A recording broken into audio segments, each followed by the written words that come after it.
Aloha, my name is karli-Jo Carlton, and today I'll be discussing with you my third and final essay for my PACE 412 class. I titled my essay, The Journey of Nonviolence, and how I was inspired and learned about the power of nonviolence through these three leaders that we discussed in our class, which would be Gandhi, Martin Luther King Jr., and Queen Liliuokalani. I begin my essay with a quote that I really love and enjoy from a really special man that I enjoy, which would be the 14th Dalai Lama of Tibet, or Dalai Lama Tenzin. He said that the ultimate way to solve human problems is through nonviolence. I agree, especially because nonviolence is constantly aspiring people around the world to make changes rather unconsciously. So nonviolence is a journey of action and change that inspires others to thrive for justice or even in hopes of achieving equality worldwide. The leaders that I mentioned, Gandhi, Martin Luther King, and Queen Liliuokalani, have inspired and created hope through their words, actions, and ideas of nonviolence.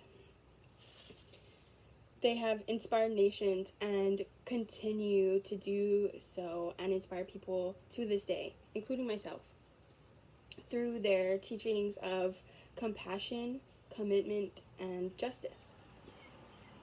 They have created hope that we can achieve a just change by being committed to justice and compassion. The first leader that I talk about is Gandhi, who I believe was the force that the world needed to enlighten the society of the power of nonviolence. I say that he was kind of like the light that woke up the world to this effective way of change, and that oppression was a light switch that he flipped.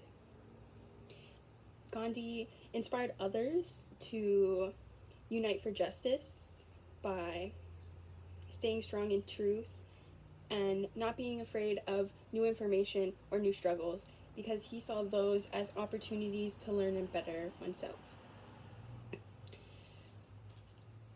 Martin Luther King has said that he has been inspired by Gandhi and that many others have also been inspired by Gandhi.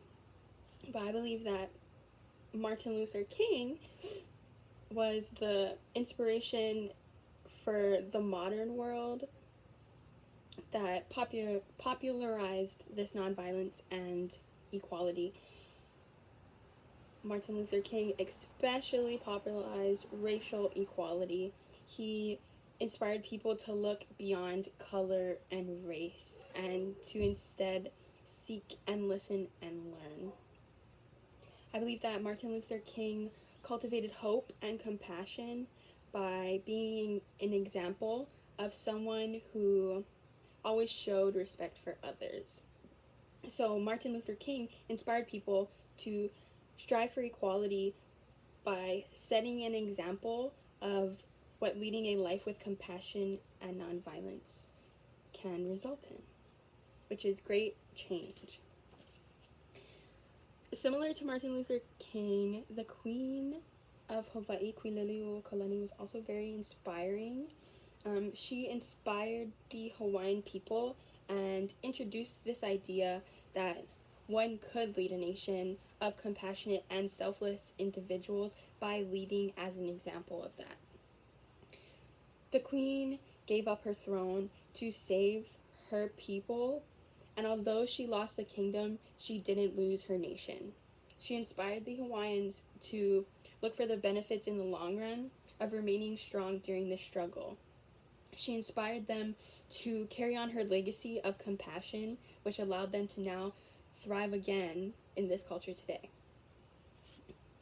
So these leaders have propagated hope in society by being examples of how unity, compassion, and determination can create an effective nonviolent movement. But where do we go from there? I believe that we must constantly practice these ideas and methods of nonviolence throughout our life, not just during these struggles, but daily. We should also continue to enlighten others of this knowledge and spread these peaceful methods all around. I'd also like to emphasize that to continue these practices on growing, we must always act with compassion, unity, and justice. Not just think it, but do it. And by doing, we can see great change. Thank you.